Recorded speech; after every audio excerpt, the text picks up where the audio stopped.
Bagian Prof. Kalau datang Bito, Belum ada, Prof. belum ada. Dias, belum Belum. juga.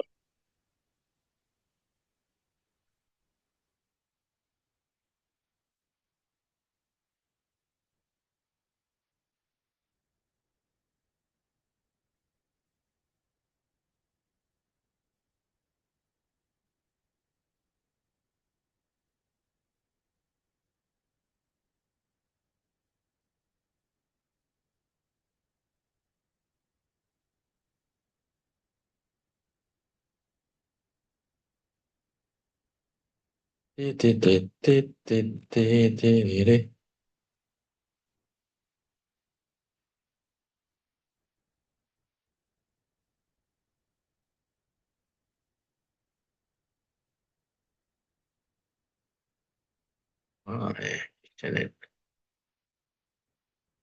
Oh, okay lah. Let's wait for a moment.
James, hindi,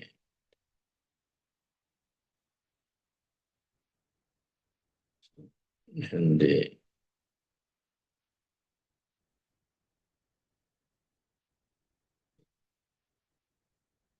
James.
Dia sudah hadir ya. Ya, Prof. Kalau Dokter Eka belum hadir, mungkin Dokter Dia saja dulu kali ya menjadi moderator. Eka baru datang di visio, Prof. Oke. DS juga sedang Oh, OTW, bentar lagi nyampe visio, Prof. ya. Belum hadir.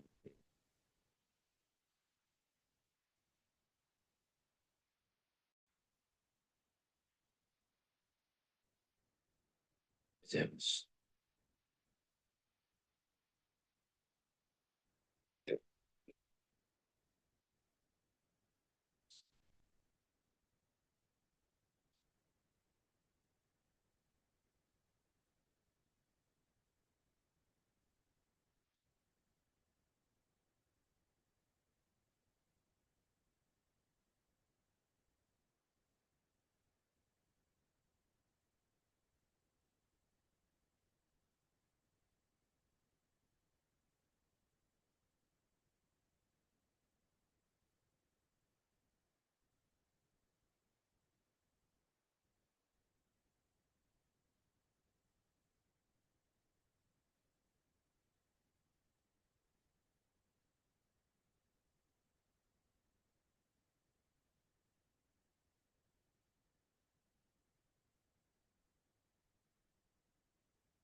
Assalamualaikum Prof, Dr. Eka.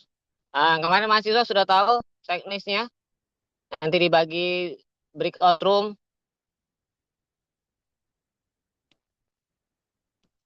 Sudah.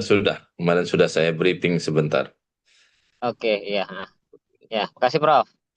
Yuk. Dan yang penting sudah tahu kelompok masing-masing ya. Ya, nanti otomatis gabung di ini ya, di apa namanya, roomnya masing-masing. Nggak perlu di ini invite.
Already.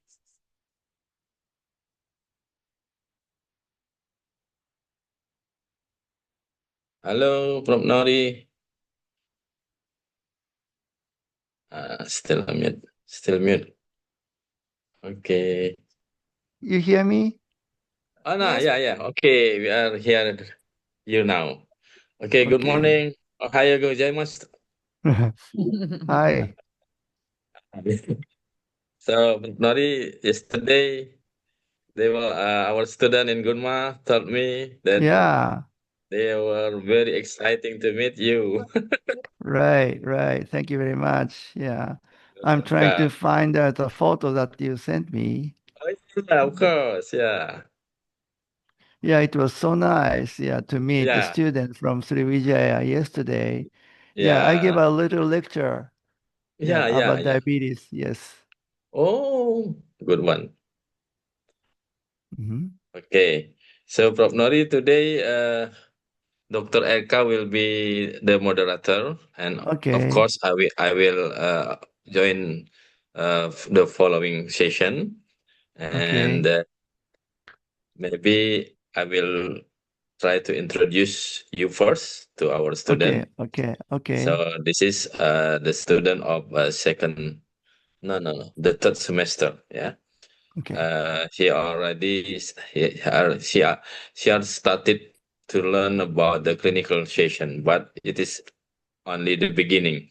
So Okay. this module is about the physical diagnostics Mm.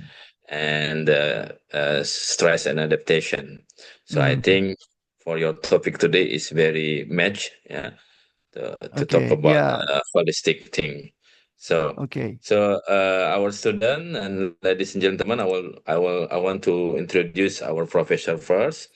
And uh, today we are really lucky because we have our professor here, a young professor here who has often shared his knowledge and experiences and already helped our institution to develop. Yeah, and his name is Professor Noriyuki Koibuchi, MD, PhD. He's the one of the most popular professor in Japan. Then today he's going to take us on the learning journey using the team-based learning. It is a method that kind similar to the problem-based learning that you have been doing so far, but it is a little bit different because in team-based learning we are going to more focus on the specific knowledge related to the learning schools that we are targeting. So today that the session will be moderated by Dr. Eka, and then after that we are asked to from Nori to lead us to learn in TBL process.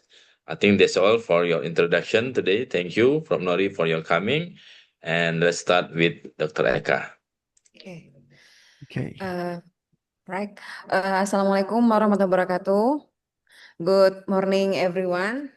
Our Morning. honorable, our adjunct professor, Prof. Noriyuki Koibuchi, MD, PhD, the honorable Professor Dr. Irfanuddin, SPKU, MPDK, and also faculty member of Physiology Department, Universitas Sriwijaya, and of course, all of my beloved students. Thank you for your coming. Yeah, the presentation today is about the team-based learning. I will read one by one our agenda today. The first one we will introduce by Professor Nori, and we will continue to the pretest. After that, we will discuss about the question. After that, we will continue to the study session, case presentation about the presentation, and we will answer the question. And the last one, we will summarize the TBL today.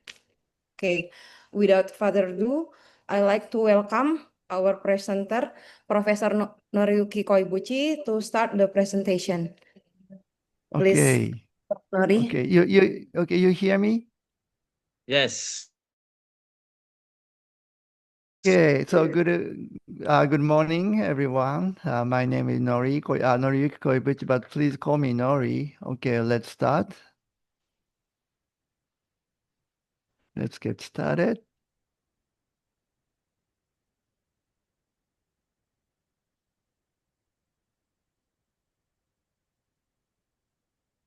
Okay. So you so Okay. I'm the prof I'm living in Gunma, which is in the middle of Japan.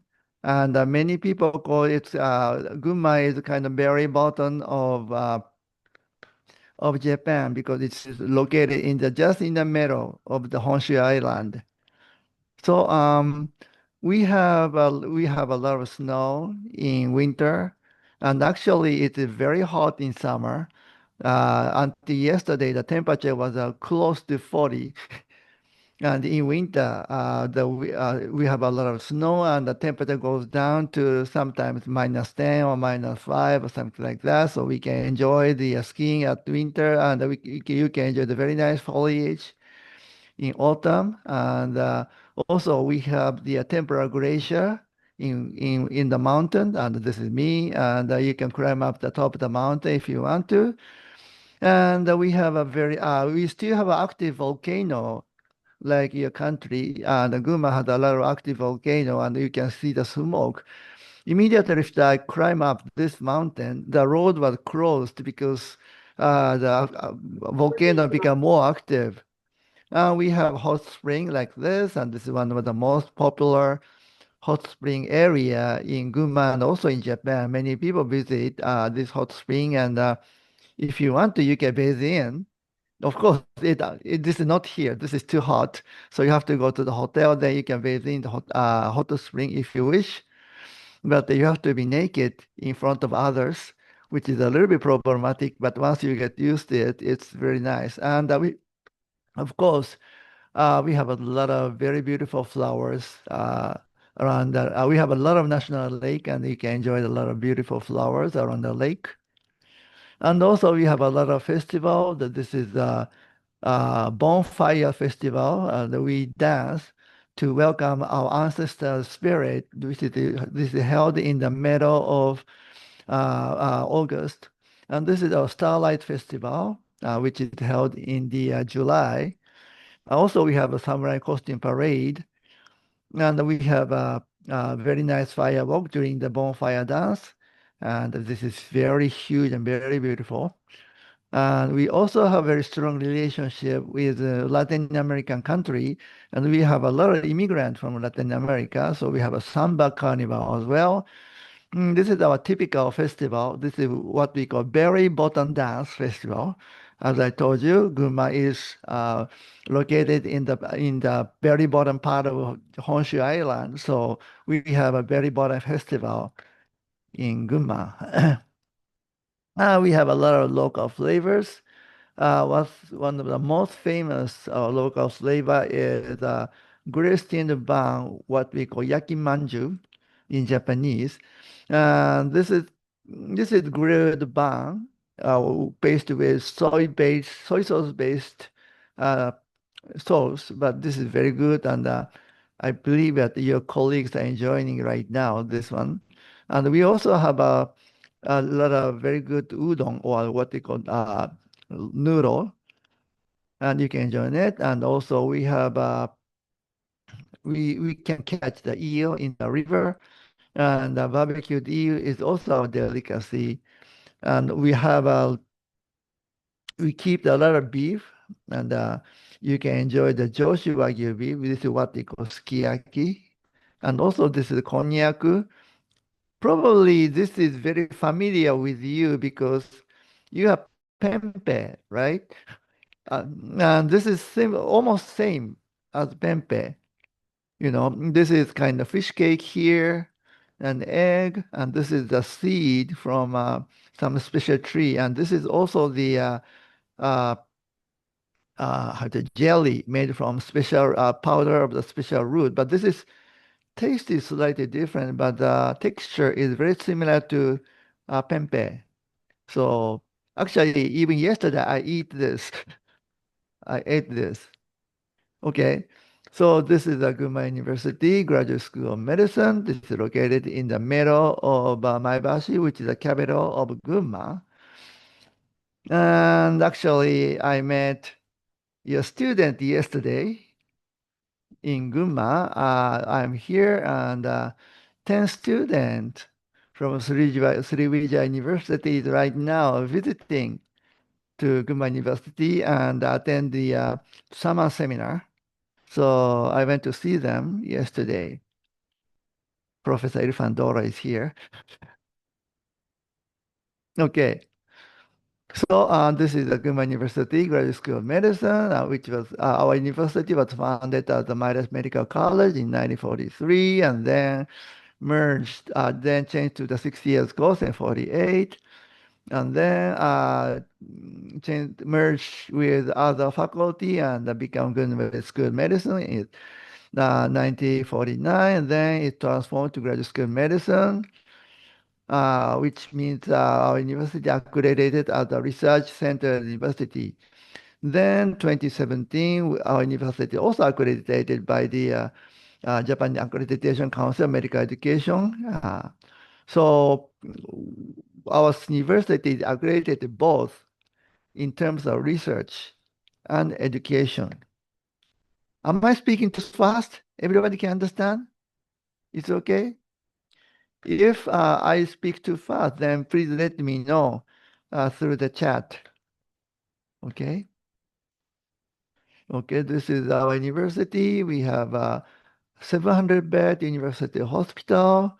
This is the outpatient facility. People are waiting for the prescription. And this is the main gate. If you come in April, you can enjoy so many cherry blossoms. But unfortunately, right now, we don't have the cherry blossoms here. We have a lot of good imaging too, like a PET, SPECT, MRI. Particularly, we have a heavy metal ion therapy center, as shown here. Heavy metal ion is tool to kill the cancer cell by how to say, putting the heavy metal ion particle into the body by swinging with very heavy speed and how to say, push into the body, then heavy metal ion can kill the cancer cell. So without doing surgery, you can kill the cancer. So this is one of the most sophisticated therapy for the cancer. And of course, we have a skill lab center in the university. And we have more than 40 research labs. And we usually have more than 500 publications per year.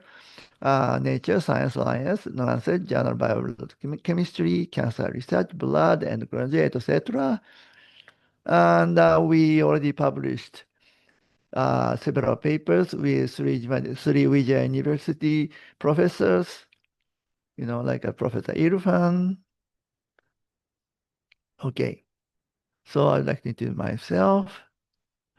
My name is Noriyuki Koibuchi. Just call me Nori.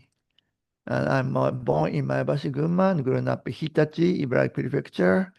And some of you may know the name of Hitachi because Hitachi is a place where electrical company Hitachi is born. So I grew up in Hitachi, Ibaraki. Sorry, this information is very old. Until last year, I was a professor and director of the Department of Integrated Physiology, University Graduate School of Medicine. But right now, I moved to the new university and become president of the Ota College of Medical Technology. I'm the president there. And my research specialty is endocrine physiology and environmental physiology. And my clinical specialty is endocrinology and metabolism. And I'm registered diabetologist. Okay. So I'm going to move on to the TBL. So probably this is your first time to do the TBL, team-based learning. So TBL is a small group learning that emphasizes student preparation, the class, and application of knowledge in class. So students organize into diverse teams of, this time it's a little bit more, ideally 5 to 7 students that work together throughout the class. Students should prepare by self-study prior to the class. I hope you learned already about endocrine diseases and endocrinology. So, so after introduction, we can start the exam. Okay, readiness assurance test. Okay, I'll be upload the exam through chat. Then after that, we're gonna have a group discussion for 20 minutes.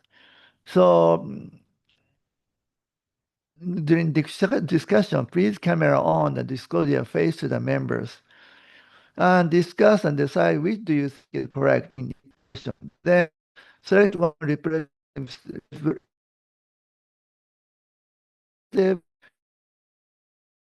of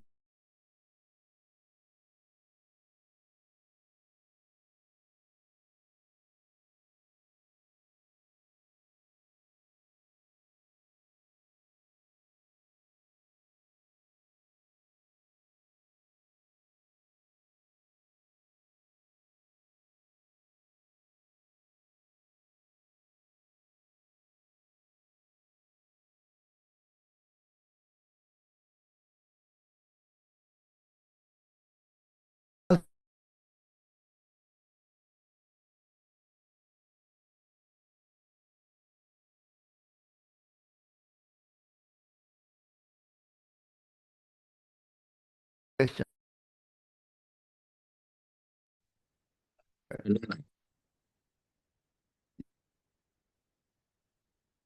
Kak, kendalanya di Eh, mana?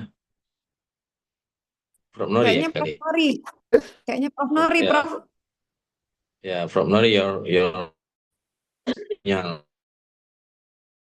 Ri-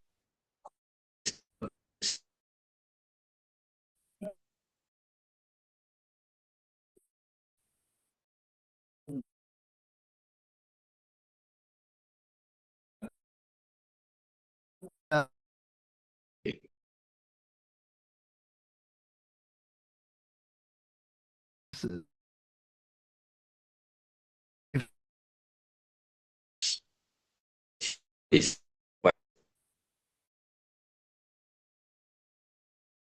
no,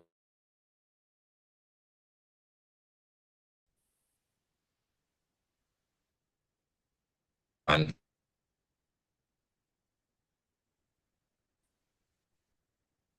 You hear me now?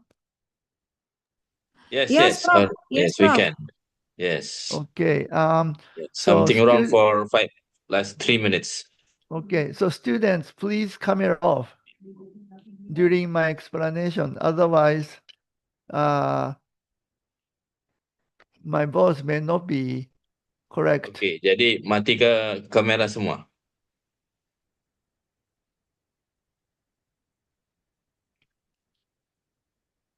Okay. I want to move back. So after pretest, then we're gonna have a group discussion for 20 minutes. Then after that, we will have a study session, and the representative student of each group send the answers through chat. If all answers are correct, we proceed to the next question. But if different answers come out, I'll randomly ask reasons. Then we can have a case presentation for 10 minutes, and case will be uploaded through chat. Then after that, we can have a group discussion, and you should discuss and decide how to answer each questions. And then after that, we have another study session, and I will randomly select student to reply. The answer of the student is considered to be the answer of whole group members.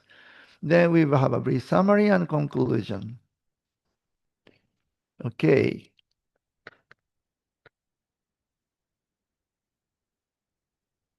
Okay. So I will send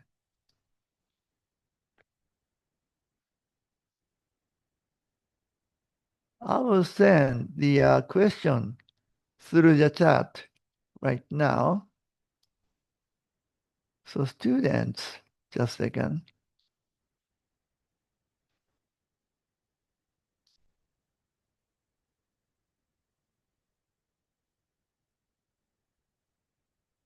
Students, I'll send.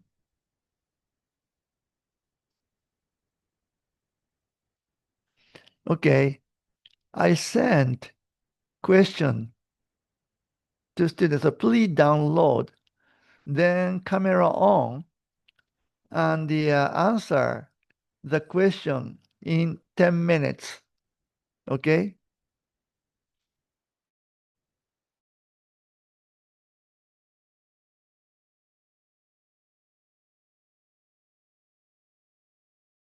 Every chat wait or something like that.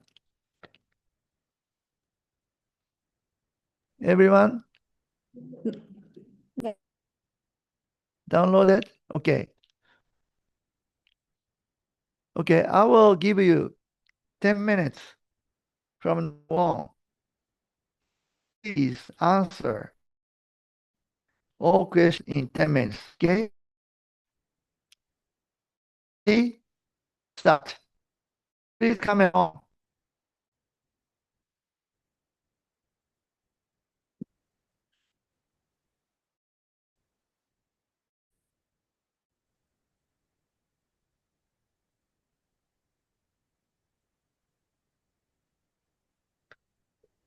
Excuse me, Professor, but we haven't received any quiz file yet in the chat.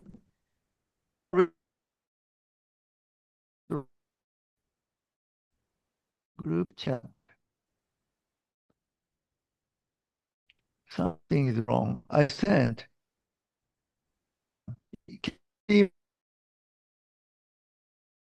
Okay. Oh,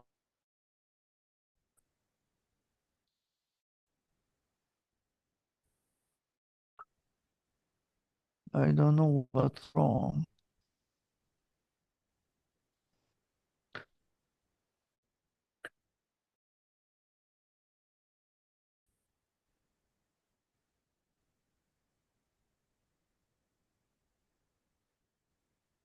What's wrong?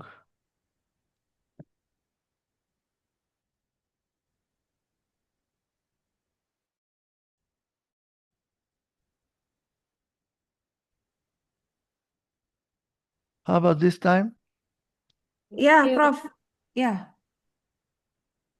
We You already. everyone received? Yeah, Prof. Okay. Ya, oke. Buka. Sudah bisa dibuka? So every question? Okay, so 10 minutes from now.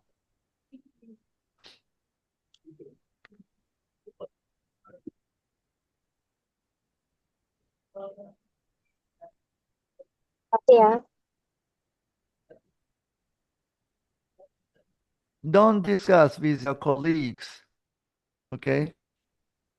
Do it by yourself. India. Yeah.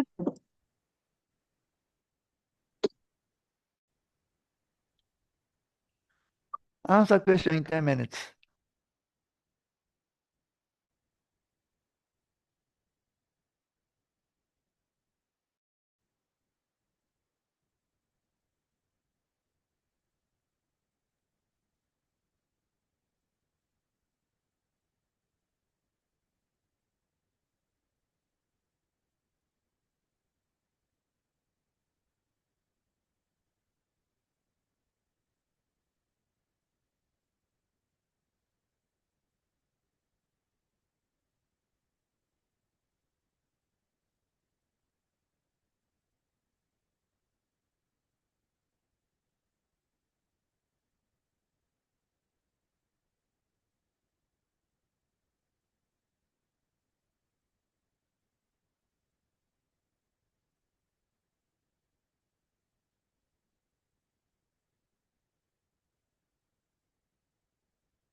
2 minutes.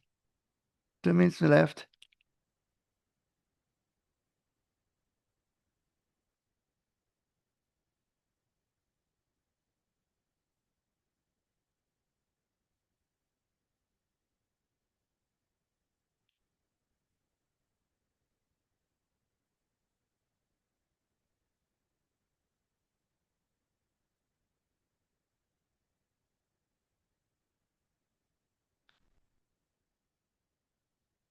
One minute.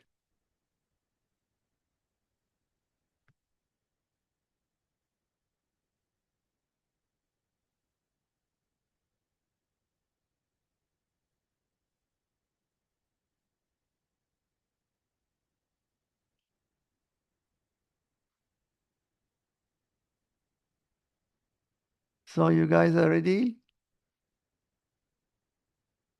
Everybody finish? Don't send the answer right now personally. Someone send the answer personally, but this is not what I want you to do. Not yet. Okay? You need not send the IRAT answer right now. Please listen. Okay? So you guys are in the classroom right now? Or you plan to discuss in the breakout room? They are in the house. Their home, Oh, Prof. Nori. so you said you prepared the breakout room, right? For each group. Yes. Yes, Okay. Prof. Yeah. Okay. So if so, you need not answer by yourself. Okay. Go to breakout room and discuss with your colleague and select one correct answer after discussion of each question. Then after breakout room, we can get together again. And then each representative student can send the answer of the group through chat. You understand? I'll send. Okay. As a group. Okay. So select one representative student in breakout room and representative student who should send the answer as group name and number of each question, like a A5 group, correct answer is A or something like that. Understand? Yes, Prof. Okay. Okay, let's move on to the breakout room, please.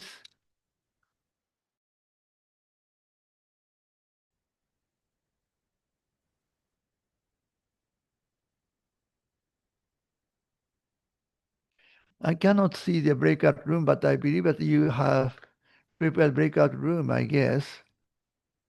And each student may know the place for the breakout room, right? Okay, okay. Yes.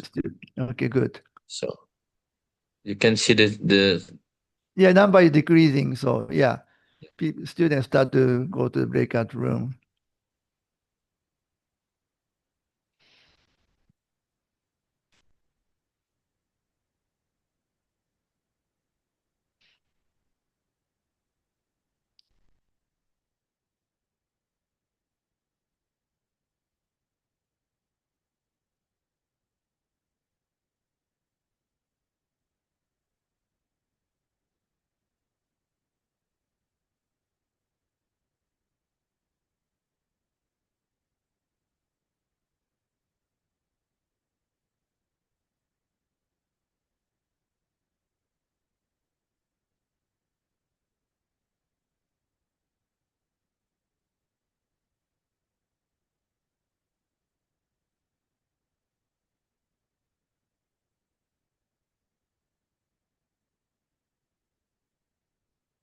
Still 30 students is not going into the breakout room.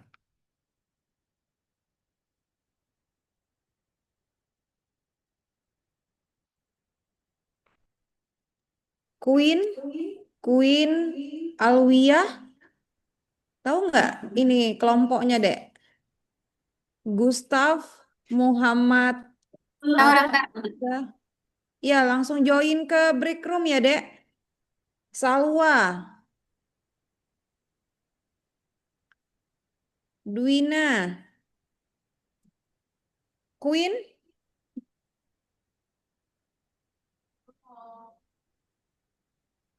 iya, Gustav, Still 20. Bentar dok, mau masuk aja dok. Nabila, Nabila, Medika, Hadir dokter.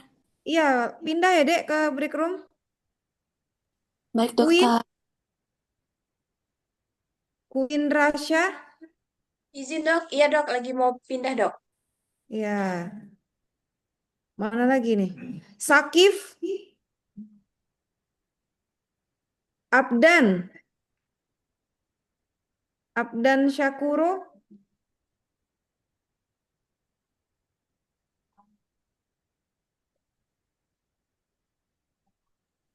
Kita para dosen juga mungkin bisa masuk iya, ke satu-satu untuk memantau. satu ya, Prof. Iya, Prof. Eh, Abdan, Abdan, Medika, Medika Iren,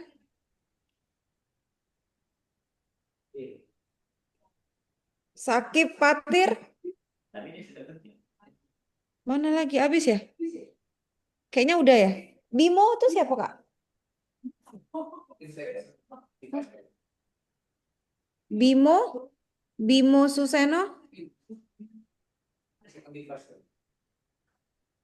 Oke. Oke, Prof. All the student have joined the breakout room, Prof. So others are just the teachers. Iya, Prof. Yes, Okay, yes. okay, okay, So, okay, so, okay. so we also want to join to one of the group. Mhm.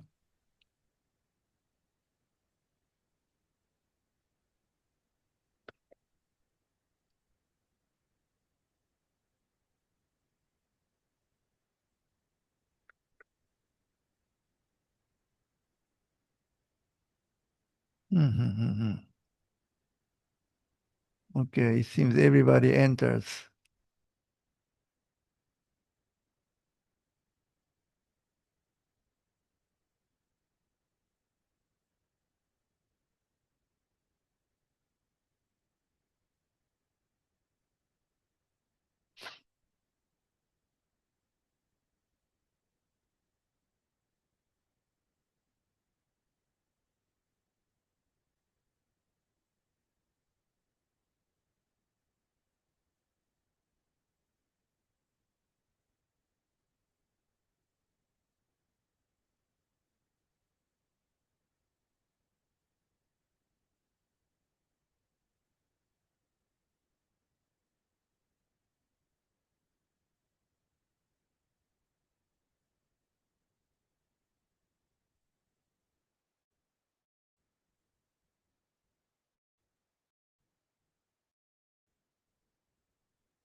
So you think the discussion is enough? Can anyone check whether the discussion is okay or not? They need more time in each group? What do you think? Okay, I'll ask.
No answer.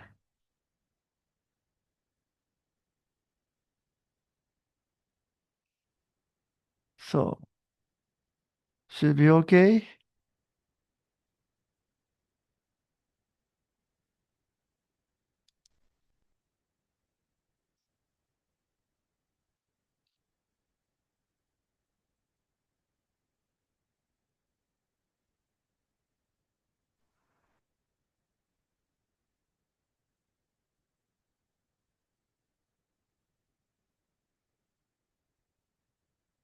Okay, no answer. Probably we can terminate the breakout room and ask student to come back to the center room. Please terminate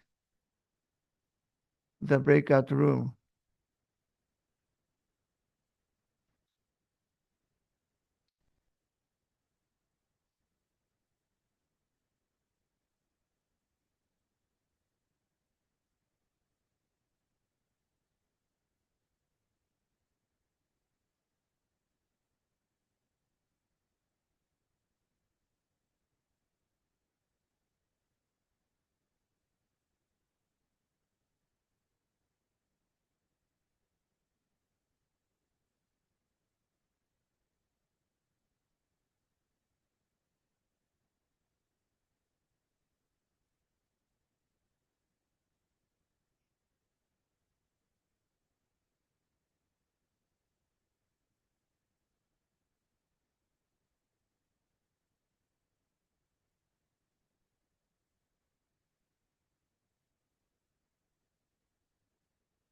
Okay, Prof. Okay. The student will go back to the main room, Prof. Okay.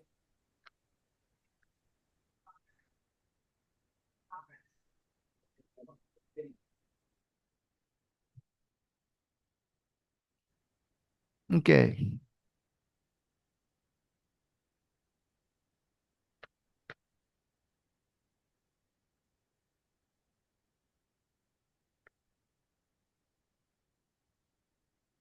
All right. All right. Welcome back, everyone. So let's check out the your answers.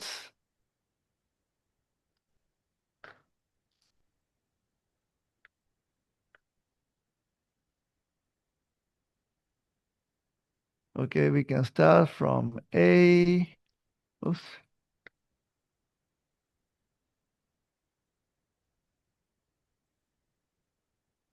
You can start from A to. Okay, so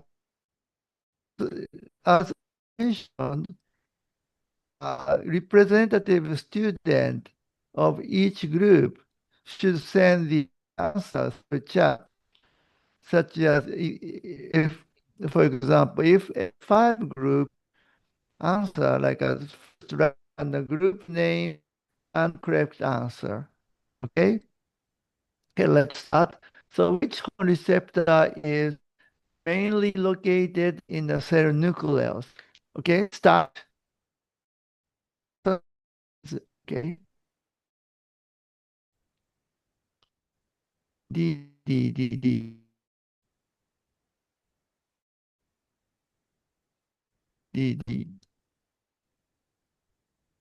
Okay.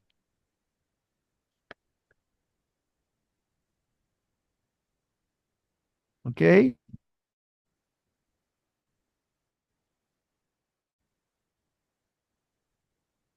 Okay. One group.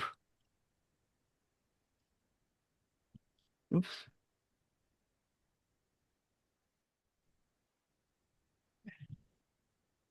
A10 changed the answer on the way at first. A10 said E, but then changed to D. Which is correct? D is correct? Okay. All right. Of course. Uh, uh, Adrenaline.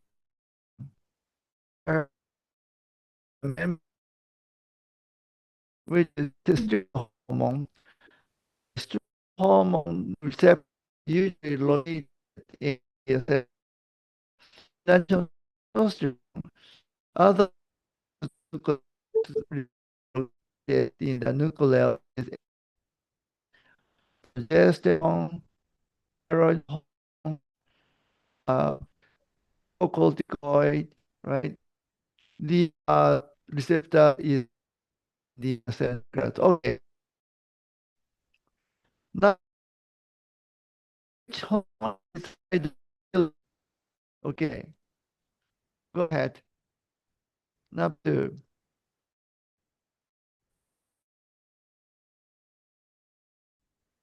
Guys,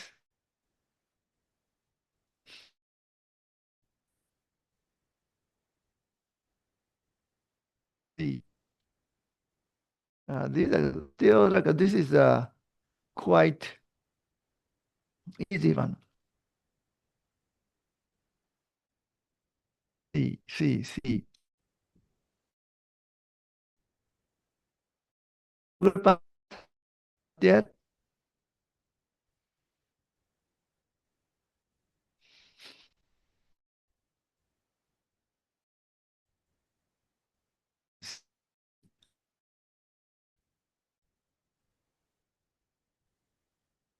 All group answers. Okay. Again, in coordination with question. So,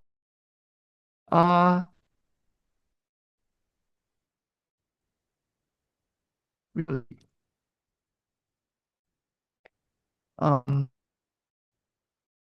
sorry, It's hidden. please turn off your camera and the microphone. Okay.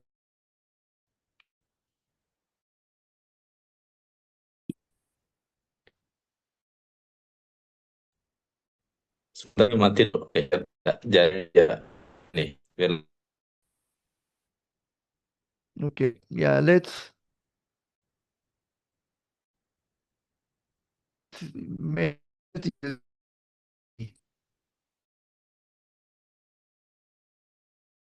Oh, now can you hear me? Yes, Prof. Absolutely. So, cortisol, estradiol, thyroxine are mainly located in cell nucleus. Oxytocin is hydrophic hormone, and its receptor is located in cell membrane and cell membrane. So C is correct.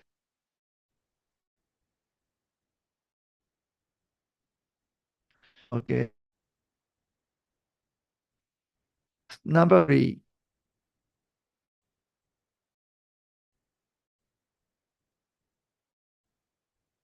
That's good.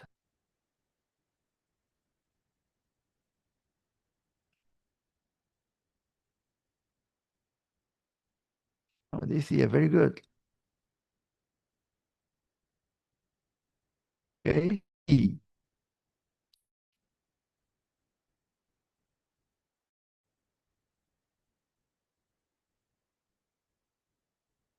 Oh, group D. Okay. Yes. So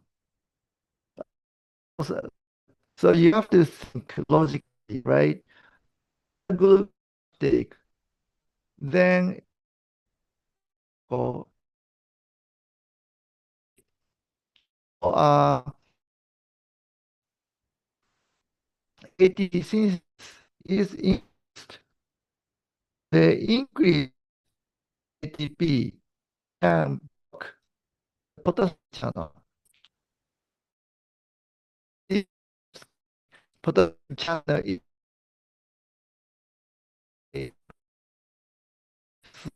increased. Oh, so the intercellular increased. Oh, good. Oh,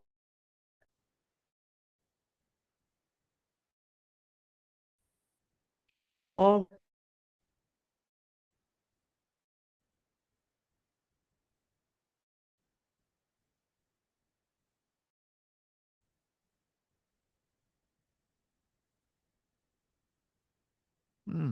very good.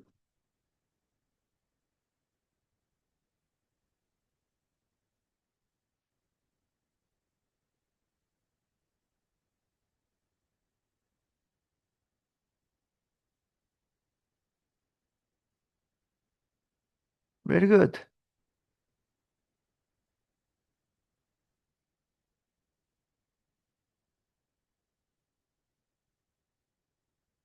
Okay, very good. Yes. This is very important. All of these point is very important. Okay. Insulin inhibit the appetite. Okay. So this is one thing. Then insulin inhibit lipolysis and activate lipogenesis. And insulin is inhibit glycogenolysis and activate glycogen synthesis, right? But glucose uptake is stimulated by insulin. And protein synthesis is increased, not catalysis is inhibited. Okay.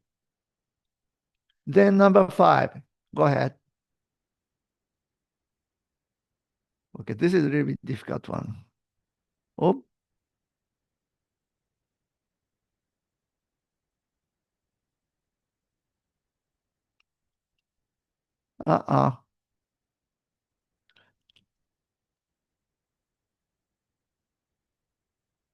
Everybody's answer is not correct.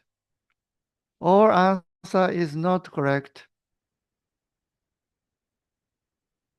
Our answer is not correct. No, not correct.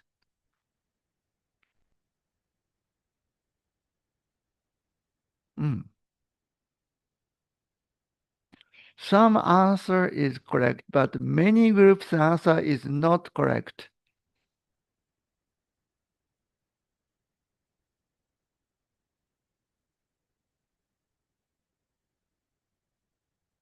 Okay.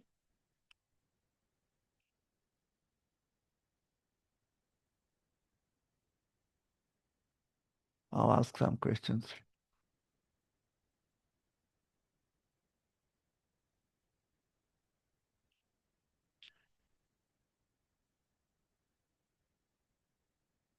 Groups A6. Group A6. The answer is E. Why do you think the answer is E? Someone in the group 6A6 answer me. Okay, Vania, Nadia, please tell me. Yes, Prof. So Yes, the reason why we choose skeletal muscle is yes, because major site of insulin stimulated glucose uptake yes. via GLUT4 due to largest tissue mass, which is skeletal muscle. Well, my question is the action of insulin is greatest, right? So one insulin can and actually you have to remember uptaken glucose, most of which is uptaken glucose from the intestine is mostly absorbed, so then contribute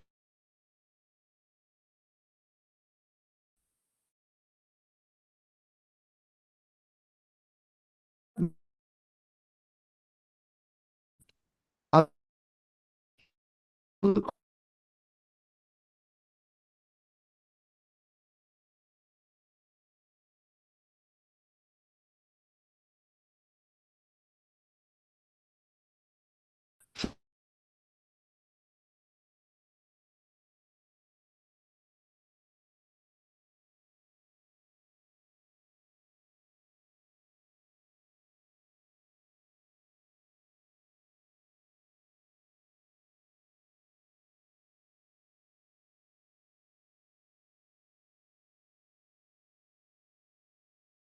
I'm sorry, Nori, we can.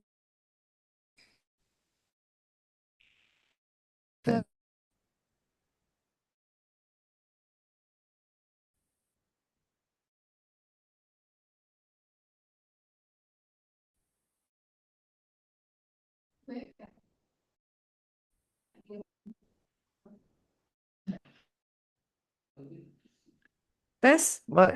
Yes, Ayo dong. Oke.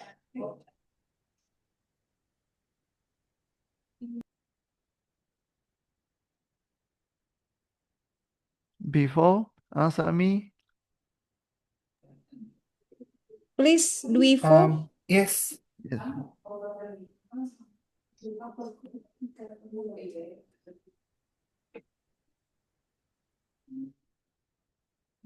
Dwifo Iya dok. from before. Ah, ditanyain jawabannya.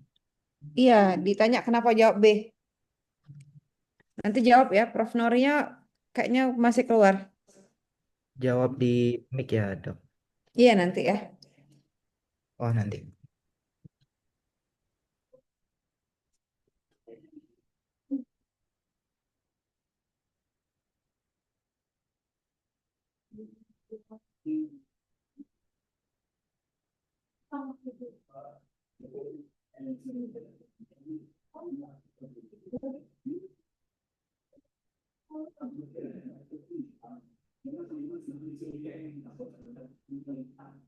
Prof. Nori udah kembali belum? Belum ya, Kak?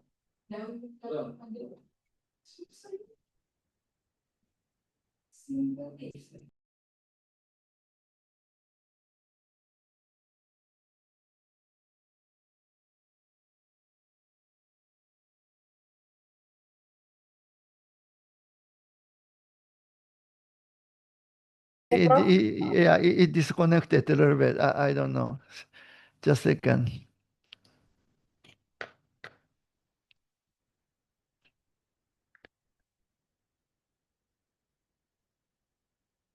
Okay. Sorry about that. So, you hear me? Yes, Prof. Okay. So I changed my connection. Iya, Prof. Hopefully it is better. You have to remember that insulin is secreted into portal vessel, right?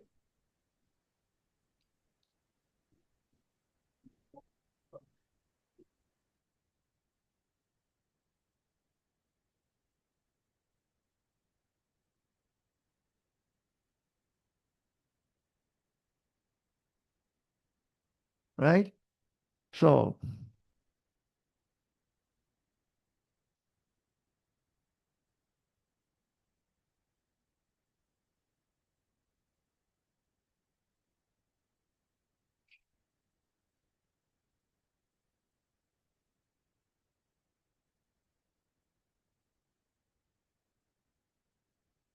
higher concentration of insulin acting in liver.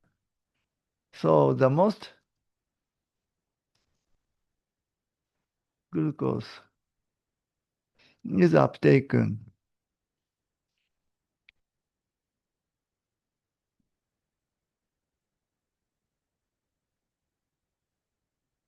Uptaken into. So the most glucose uptaken in the liver before going into the circulation. So you have to remember, so the organ that the insulin action is greatest is in liver. Okay. On the other hand, brain is minimum organ in which insulin is acted. Okay. Let's move on to question number 6. Go ahead.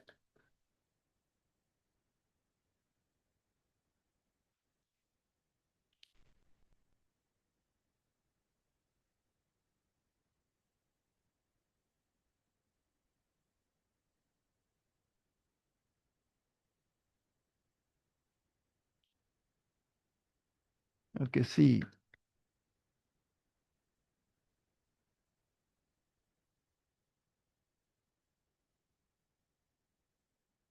Okay, C. Yes, group 4. Okay, I'll give you some other additional question. So if so, which glucose transporter is responsible for insulin uptake in beta cell?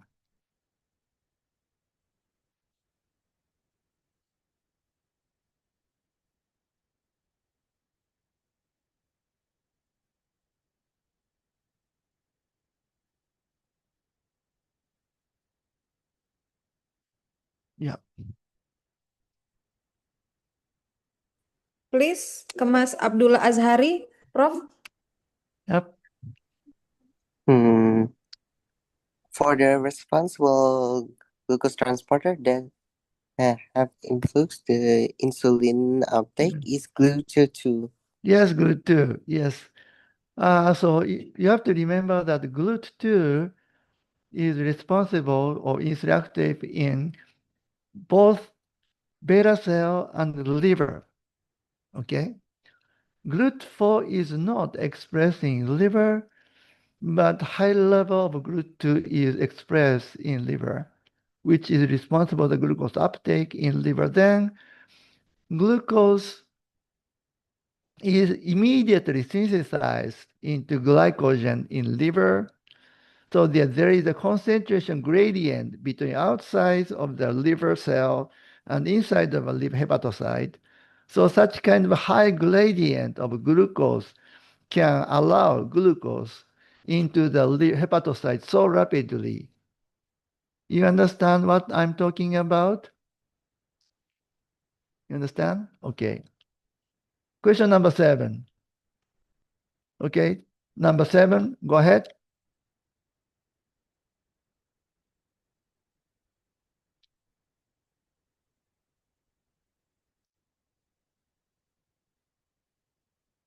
Yeah, this is easy. Yes, ATP is produced. Oh, yes. Okay. So, yes, 2 ATP is produced by anaerobic glucolysis, but aerobic glucolysis can produce anti-eustatin considered to be 38, but the recent study have shown that ATP produced by aerobic glycolysis could be 36. Well, this is concept. Recently, the concept start to change.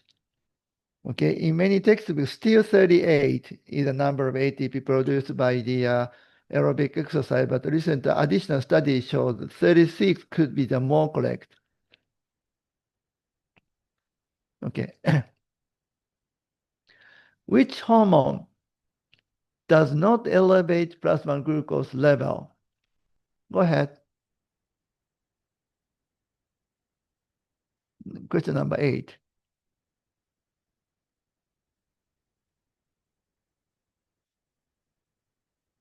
Yes. So GLP-1 does not elevate plasma glucose level. Rather, GLP-1 decrease the plasma glucose level, right? Why? I'll ask. Okay, beta 88, Farrell, Adriana, Ramat. Why GLP-1 decrease plasma glucose level? Please, Farel, Adinata. Why your group is B? Why GLP-1? Why GLP-1? Why GLP-1? So the answer why is because GLP-1 is increase in insulin secretion. So it is not elevate plasma glucose level. Okay, great. Okay, question number 9. In type 2 diabetes, glucose urea. Okay, question number 9. Go ahead.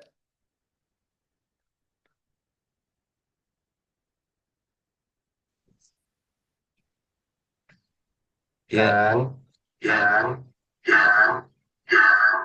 Okay, E. Yes, glucose urea causes excess urine glucose above the reabsorption threshold. So answer is E. Okay.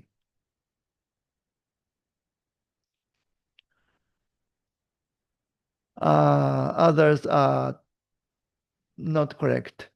Okay, so finally, question number 10. Type 1 diabetes is caused by what?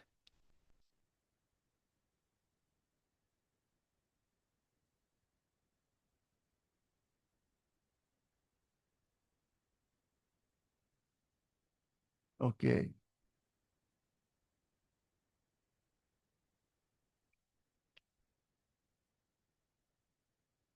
All right. Very good. I don't know what all of you can select the correct answer. Usually, one or two groups show the incorrect answer, but what is going on? I don't know. Anyway, everybody's correct. Yes, type 1 diabetes is caused by the complete loss of beta cell. Type 1 diabetes is kind of autoimmune disease. So usually some infection to beta cell is caused. Then viral infected beta cell is destroyed by lymphocyte, lymphocyte, causing the complete loss of beta cell. Okay. Okay, very good.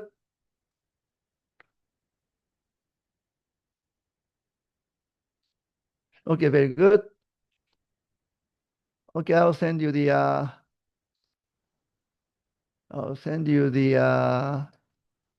case sheet now.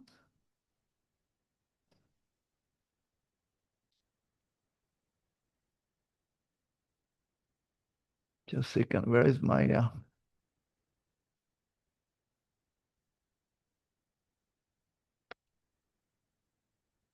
So just wait.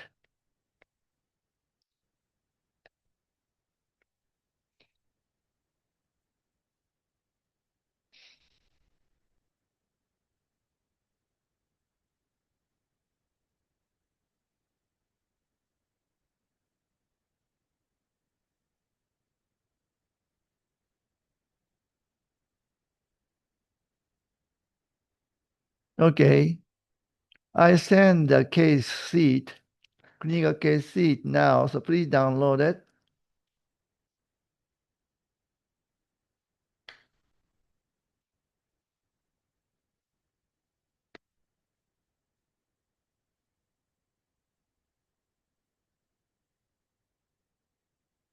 Okay, then take a look at the screen now.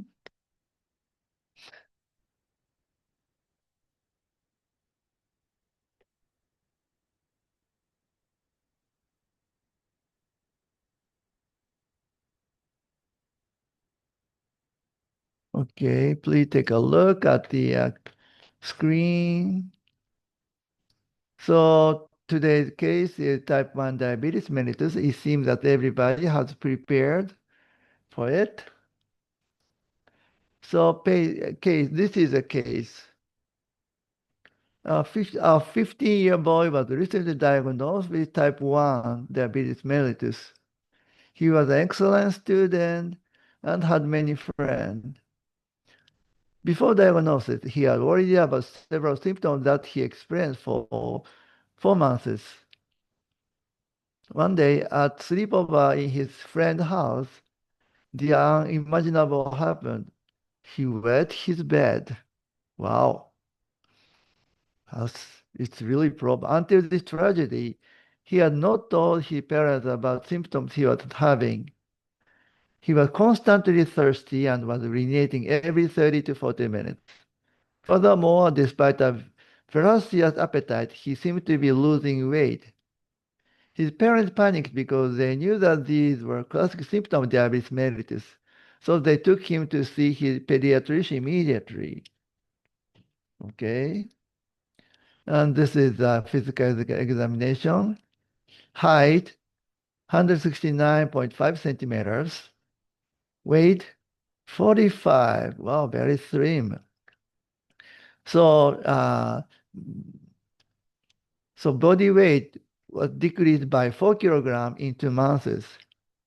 Blood pressure 90, 55, lying down, then standing up 75, 40. Wow. Fasting plasma glucose 320. Normal level is 70 to 100. Fasting C-peptide. Do you know what C-peptide is? 0.05. Plasma ketone 1 plus. Urinary glucose 4 plus. Urinary ketone 2 plus. Wow. All of the findings were consistent with the diagnosis of type 1 diabetes mellitus. He immediately started taking injectable insulin and learned how to monitor his blood glucose level with a finger stick. Okay. Then these are things that you should discuss in group. So how did insulin deficiency lead an increase in blood glucose concentration? How did insulin deficiency lead to the finding of ketone in his blood and urine? Why did he have glucose in his urine? Why did he have increased urine production? Why was he drinking so much? Why was his blood pressure lower than normal? Why did it decrease further when he stood up? He takes his insulin by subcutaneous injection. Why can't he take insulin orally? Okay. First, I think you guys prepared very well. So I will give you initially 30 minutes to solve question. Okay. If 30 minutes is not enough, then we can expand the time of discussion. But at first, I will give you 30 minutes to discuss. Okay, please move to the breakout room and start discussion. Okay. So could you please send student? So could you please send a student to breakout room? Okay, Prof. Now it's ingoing. Yes.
Jody, Kresna Rafael, Fawas. Nah, jangan gunakan AI kata Prof Nori.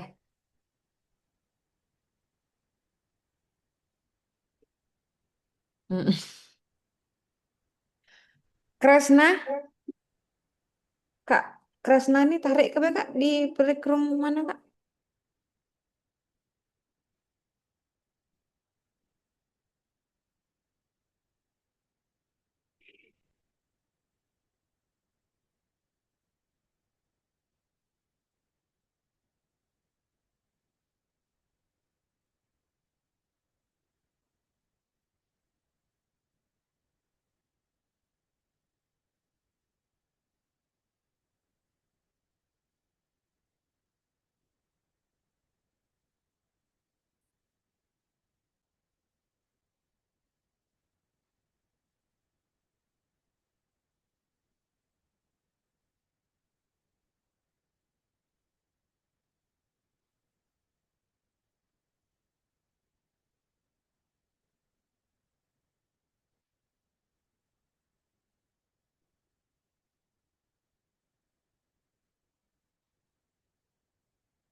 Kresna, kamu masuk ke A7 deh.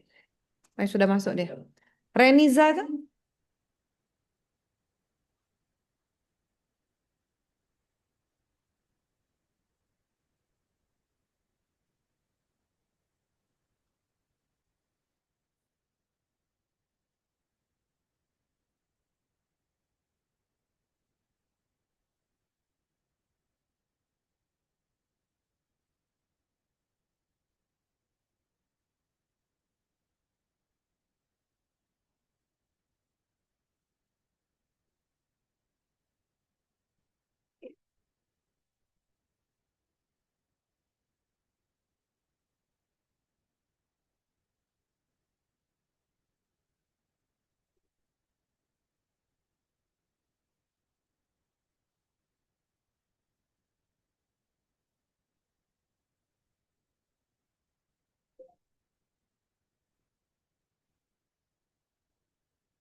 Could you please confirm everybody's ready? If so, please terminate the breakout room and bring all students back to the main classroom. Please confirm it.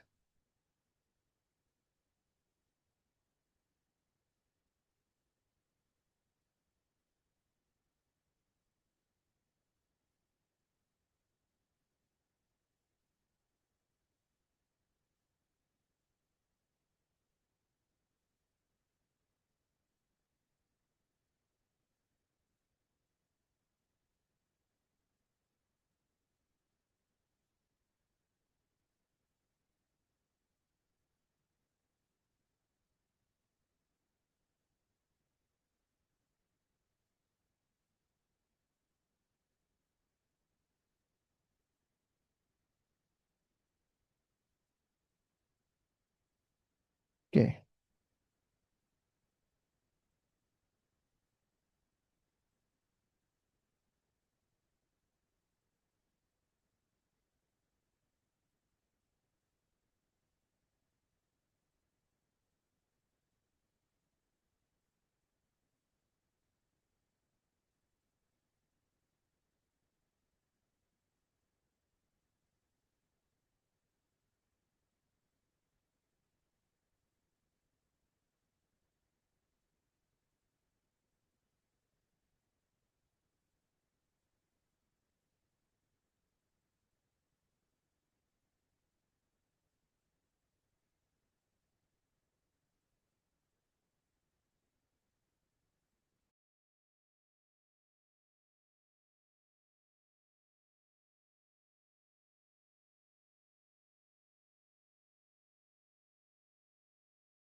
It seems that all students seems to be ready. So please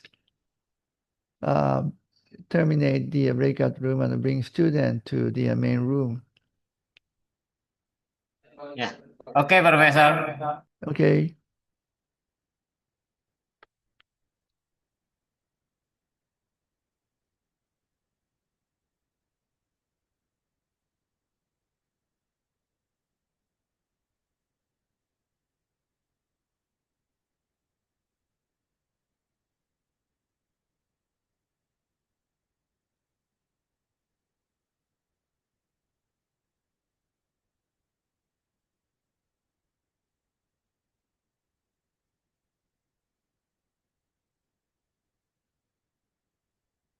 Okay, welcome back.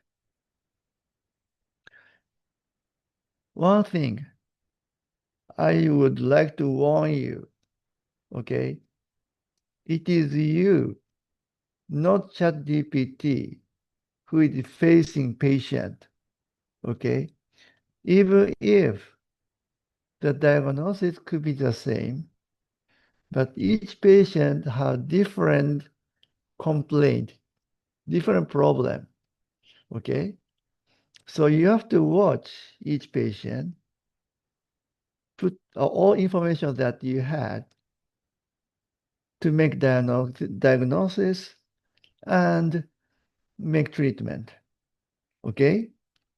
For that purpose, you have to learn how to collect information, how to put each information together, right, to make the diagnosis. So, I did not know that, but someone told me that you use ChatGPT to find the answer of the questions, but this is not the way that you should do. By keep using ChatGPT for that purpose, your knowledge cannot be accumulated in brain. You cannot learn how to put all information together to make a diagnosis. Okay? You have to learn the theory. It is not for your good grade. It is for the patient. Okay? Patient is waiting for you.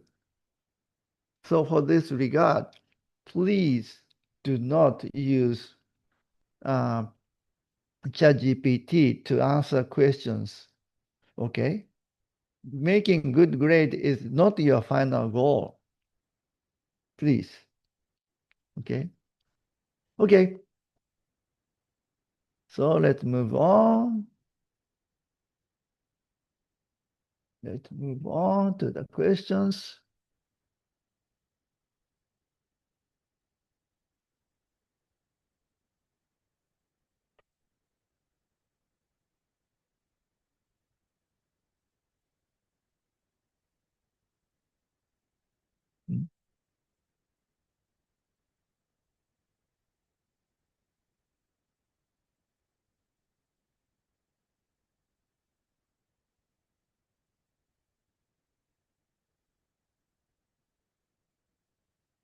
Okay, so I have a name list from group A5 till B2. So I'll randomly check out. Maybe I'll begin with last. B6. Okay, here. So question 1, how did insulin deficiency lead to an increase in his blood glucose concentration? Okay. Bella, Aprila, and B6, please answer.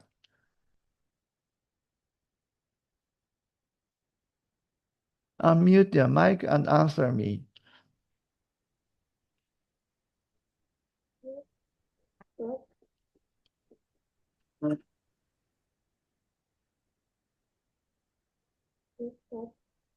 I cannot hear you. Loud. Silakan Dek, di-unmute ya, Dek. Bella,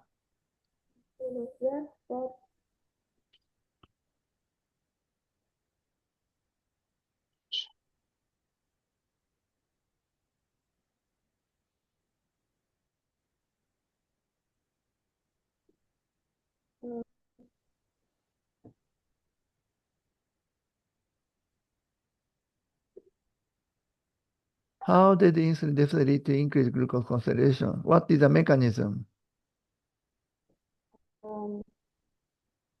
In my opinion, without insulin, glucose cannot enter most body cells, especially muscle and fat, because insulin is required to stimulate GLUT for transporter. As a result, glucose stays in the bloodstream, leading to hyperglycemia. Sorry, I cannot hear very well. Someone can repeat her answer? Someone can repeat answer? Someone in the group repeat her answer? Because her microphone does not work pretty well. I cannot hear. Someone in the group B6 repeat her answer? Someone, please. Dek, belanya, Dek. Okay, excuse me, Professor. I'm Yep. at the same group as Bella. Yep. So our group, discussion answered that the first question is without insulin, the glucose cannot be transported into the glut and keep staying in blood vessel, causing glucose levels to rise to 320. Actually, this is not because of that. It is not just because of that. Glucose, insulin deficiency sometimes cause very, very high glucose level in blood, even sometimes high more than 500. So decrease in reabsorption cannot, by itself, cannot increase such a high level. Something else could be happening. Okay, A10.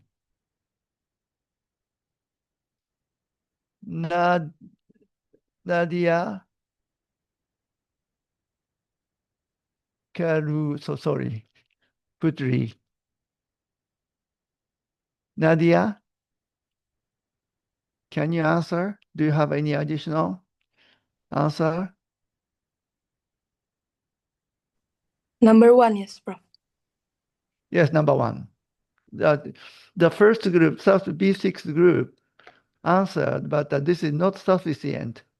So I would like to give additional answer.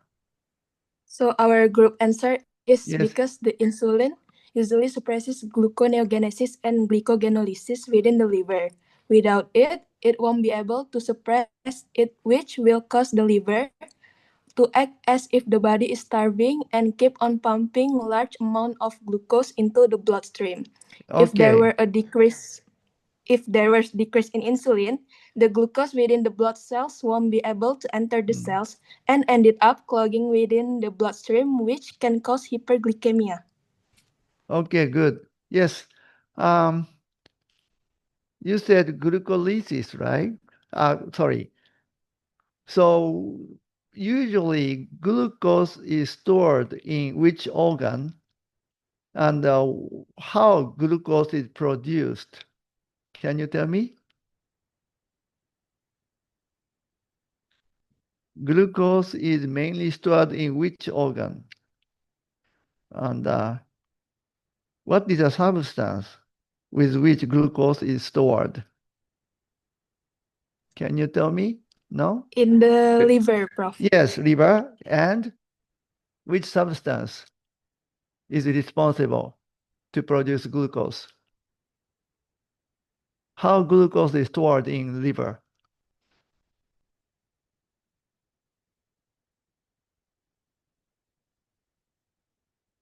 Okay, I'll ask some other group.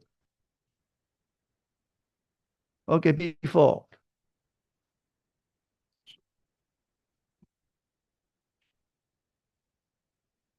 Sasamithia, sorry, it's very difficult to pronounce.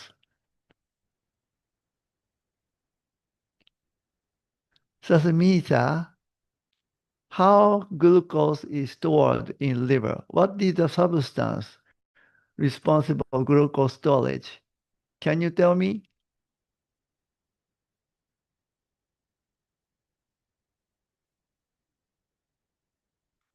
Glucose is stored as XXX in liver.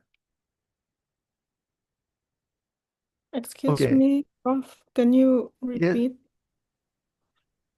Glucose is stored in liver in different form. It is not the glucose itself which is stored in liver. So what is the substance responsible for the glucose storage in liver?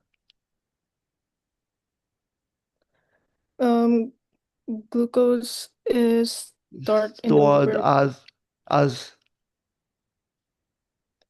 glycogen. yes, yes, that's right. Very good. So insulin deficiency increase the blood glucose concentration, not just because of glucose uptake is decreased, but glycogen catalysis is activated because insulin inhibit glycolysis, glycogen lysis. Okay, so it is. So again, you have to remember that most of the absorbed glucose is stored in liver. Okay, as a glycogen. Of course, some of which is stored as glycogen in muscle, but the muscle glycogen cannot produce glucose. Okay, so this is the reason why blood glucose constitutes increase. Okay, second, how did insulin deficiency lead to the finding ketones in his blood and urine? Okay, B2.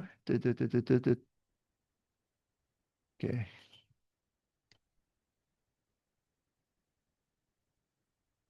Santri Ramalia.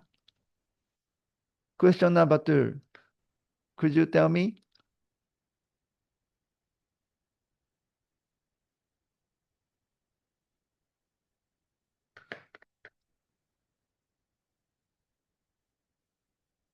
Group B2. Santri? Sanitary? You hear me? Yes, Prof. Yes, please answer.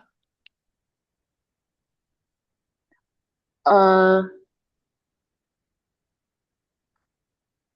Insulin deficiency signal glucagon to continue activating it, and glucagon stimulate HSR to active lipolysis by breaking down glyceride into fatty acid and glycerol in adipose cell.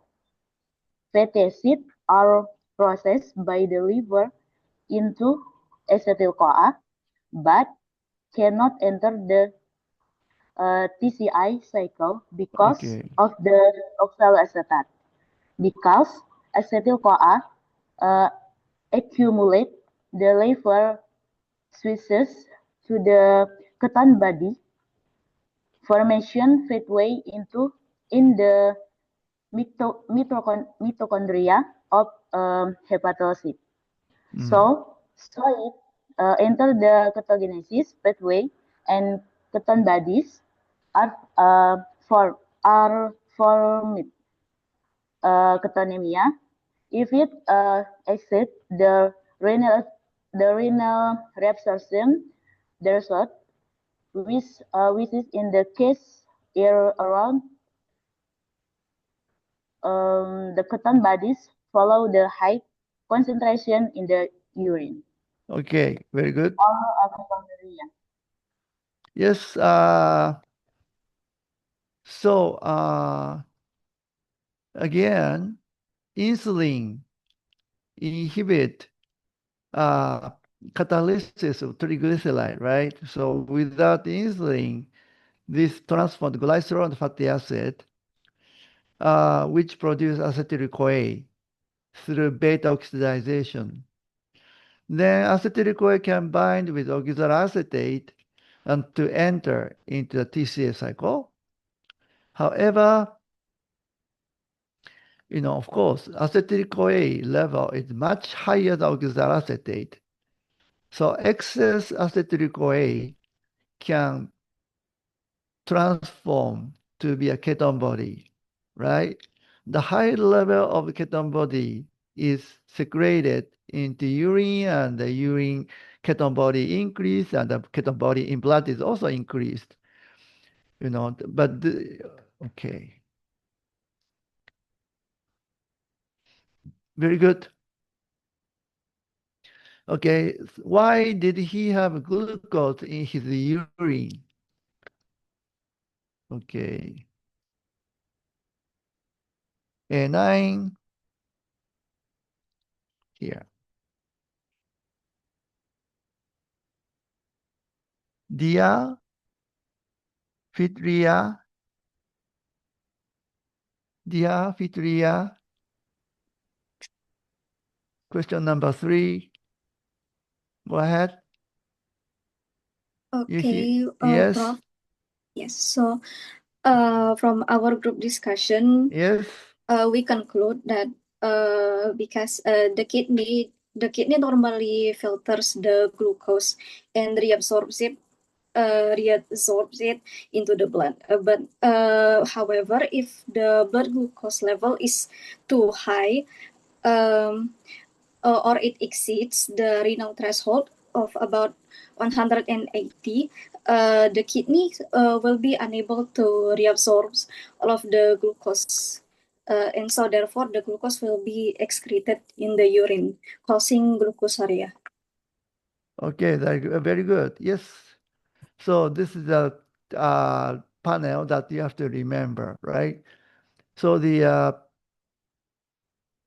of course, at first, all filtered glucose is reabsorbed, right? However, there is a glucose uptake threshold. Then if glucose level, filter glucose level exceed the glucose threshold, reabsorption threshold, then glucose start to appear in urine, right? Then with the increase of glucose filtered, amount of urine glucose is also increased. Very good. Okay, question number 4. Why did he have increased urine production? Why was he drinking so much?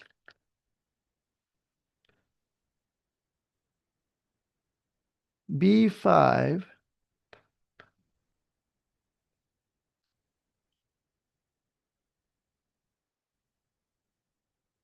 Mela,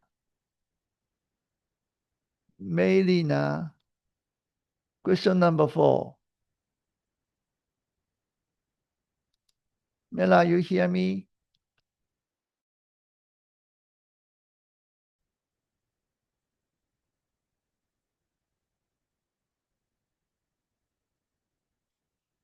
Mela, hello.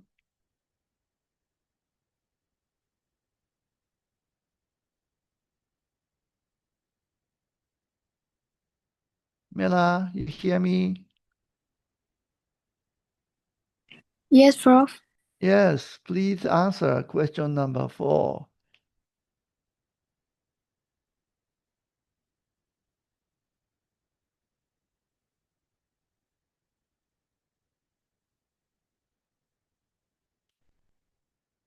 You cannot?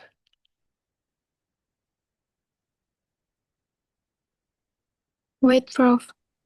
Yes.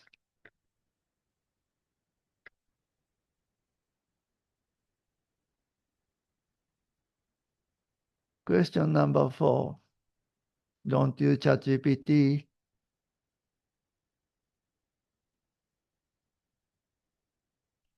Or someone in the same group can help her?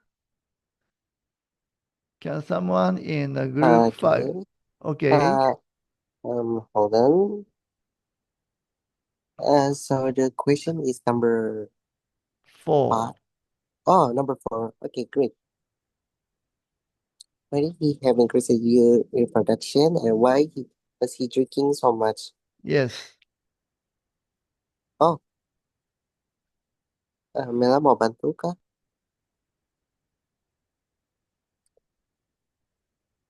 Okay, well, hold on. So, based on our discussion, Yes. so this is the conclusion of number 4. First answer. Heat increased urine production because the excess glucose in the filter acted as an osmotic agent. Water related. This causes osmotic diuresis or polyuria.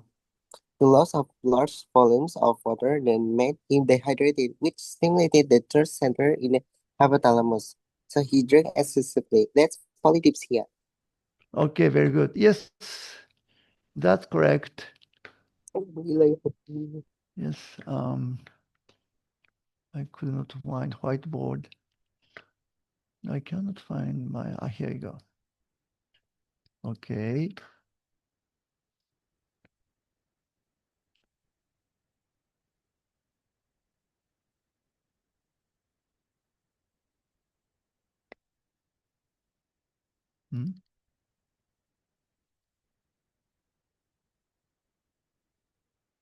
Can you see the whiteboard? Okay. So, think about it. There's glomerulus. Okay, the renal tubule and urine. Renal tubule, urine. Right? So the all so the sodium, glucose, and the many electrolytes filtrated in glomerulus, renal corpuscle, right? Then at first sodium is secreted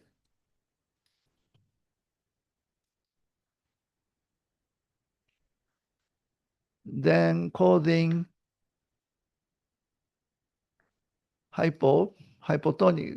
hypotonicity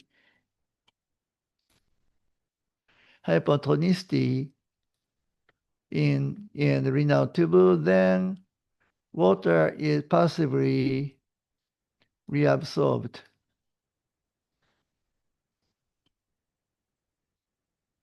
Right? However, if glucose is too many glucose is existed even after reabsorption, then it cannot be hyperosmotic here.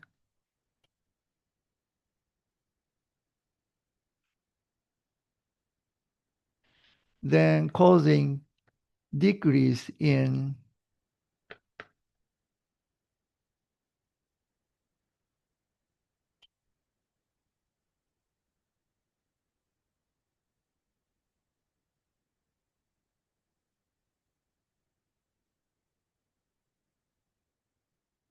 decrease in water reabsorption, then causing the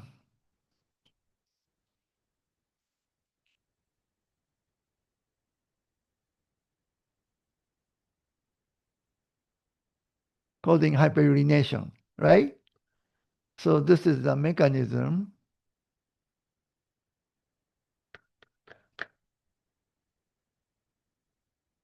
Okay. Oh. Okay, let's move on.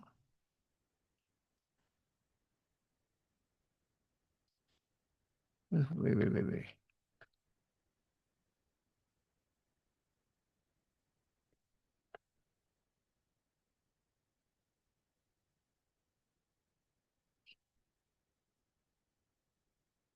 Let's move on to the question number 5. Why was his blood pressure lower than normal? Why did it decrease further when he stood up? Okay. So we're gonna go to the group A.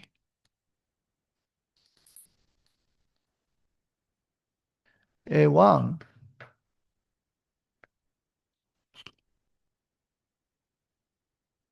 Raisa. Raisa Azra Akilat. Raisa. Yes, Professor. Okay. Tell me question number 5. For the question number 5, Yes. for the answer is because the asthmatic diuresis caused by glucosuria and it leads to significant fluid loss, and which is producing hypovolemia, and the hypovolemia produces cardiac output and arterial pressure. It's explaining the low baseline blood pressure. Upon standing, the gravity shifts blood to the lower extremities, reducing the venous return. And because it's normally compensatory mechanism maintain pressure, but in hypovolemia, the reduced circulating volume causes an exaggerated fall in blood pressure or orthostatic the hypotension. Okay. Okay, great. So when he stood up, he fainted actually. He stood up, he fainted. He lost his consciousness. Why do you think he lost his consciousness immediately after he stood up? Can you guess? He fainted. He lost his consciousness when he stood up. Do you understand why? What do you think? Or someone in this group can answer why he fainted, why he lost his consciousness. Someone in group A1 can answer my question.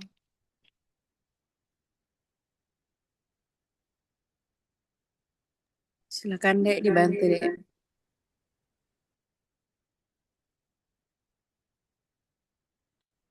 Or anyone in the class can answer my question.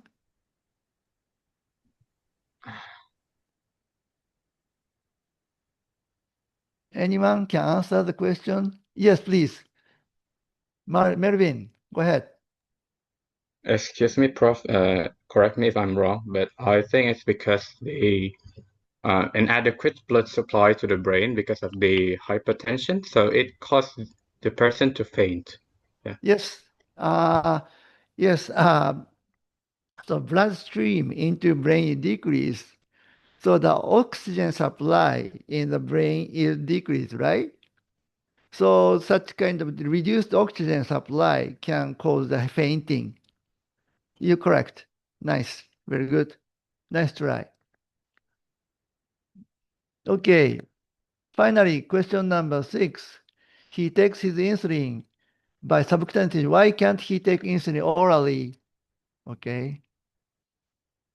A6.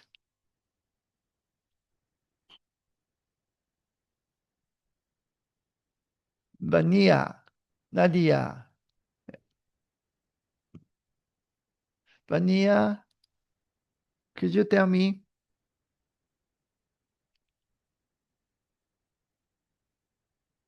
Vania? Yes, Prof.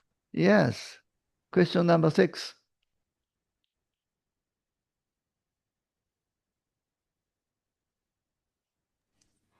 Okay, so after we discuss the answer for number 6 Yes.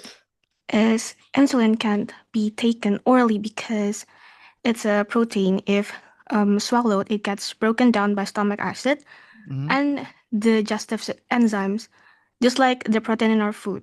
And that means it would never reach the bloodstream in an active form. That's why insulin has to be given by subcutaneous injection. So it goes directly into the circulation and can work to lower blood sugar. Yeah, okay. Do you think if there is any other route from which insulin is added in addition to injection? Is there any other way to apply insulin into the body?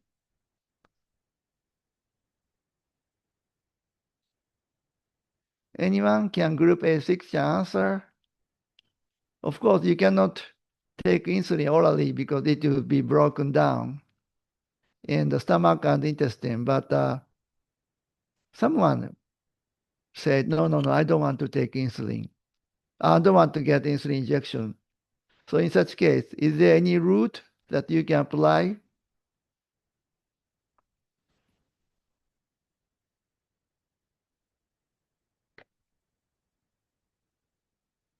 Any other route you think? Can anybody answer? Okay. De vivo. Yes, Professor. So Yes. I have read that insulin can be taken first is insulin pen. This is the injection insulin. Yep. And second is insulin pump. It is like it on the patient's stomach or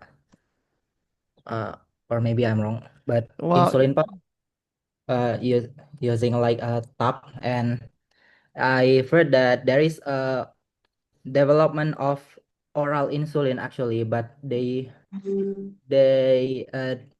not succeed in the developing of the oral insulin, and there is a inhaled insulin. Okay, very good. Yeah, nice try. Very good. I like your answer, although it is not 100% correct. This is a way how all students should do, okay? You have to try to make your knowledge is correct or not, okay? So one possible thing is to let insulin absorb before digestion, right? You could take insulin orally, but once gastric juice is secreted, then it will be broken down or degenerated. So what we recently started is to let insulin to take immediately after you wake up, before gastric juice secreted. And actually, so far, insulin is not successful, but GLP-1 can be absorbed through such kind of method. So probably in future, insulin can be also taken orally. And right now, the other way is to apply insulin into nose. This is already available, not in Japan, but in the United States. If you give insulin to the nose cavity, then there is no there is no digestive juice, right? So insulin can be absorbed through mucous membrane of the nose. So this is the other way how you apply the insulin, but still very little amount of insulin can be absorbed through mucous membrane of the nose. So if your diabetes is very, very mild, you can apply through nose, but still the application is limited. Oh, yeah. Okay. So this is all the question that I prepared. So later, so I will just summarize the insulin and glucagon action, right? So the insulin is stimulated by hyperglycemia, glucagon, whereas hypoglycemia and target organ is actually you have to remember that in case of glucagon, liver is the target, but adipose tissue and the skeletal muscle, glucagon does not act so well, partly because half-life of glucagon is very short. So but glucagon is also secreted into portal veins, so liver, you can get the high level of glucagon at the liver. So glucagon is effectively act in liver. And in liver, And adipose tissue and skeletal muscle, there is a big difference in the mechanism of glucose uptake. In case of adipose tissue and skeletal muscle, GLUT4 is expressed. However, in case of liver, GLUT4 is not expressed. Instead, insulin increases glycogen synthesis. So concentration gradient glucose between extracellular space and hepatocyte is great, become great due to accelerated glycogen synthesis. And also, other important thing is insulin not only regulate carbohydrate metabolism, it also regulates protein and triglyceride metabolism, right? So in case of liver, insulin increase protein and triglyceride synthesis. In adipose tissue, increase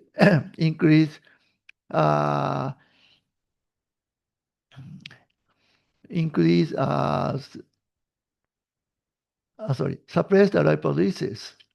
And skeletal muscle, of course, it increase glycogen synthesis and protein synthesis. And also important thing is insulin increase potassium uptake. Okay. So in addition to use insulin as to decrease glucose, insulin is also used to decrease high potassium level. Okay, this is also important thing. Okay, you could use insulin to reduce hyperkalemia. Okay, this is what I also do in my patient. Okay, and this is a TCA cycle that you have to remember.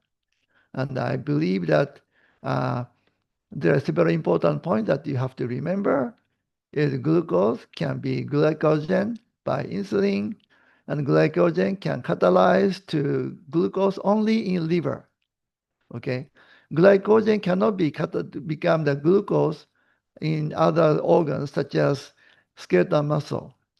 Then through G-LOC-P, glycolysis induced and cause pyruvate.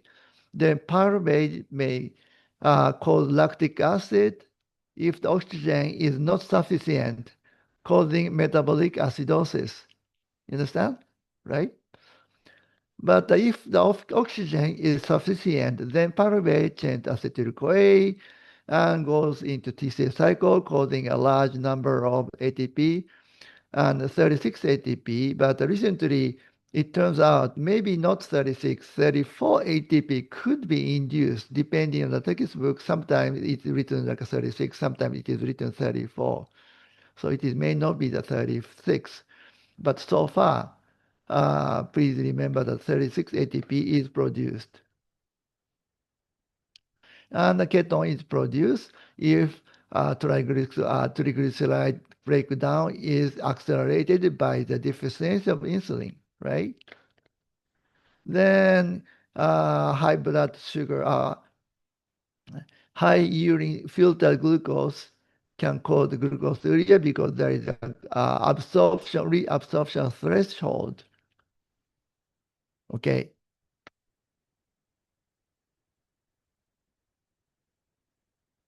Okay. So this is a 3 hours TBL that I gave. So again, my last message is do not misuse ChatGPT. Okay. Now, what you have to learn right now is how to think, how to summarize your knowledge.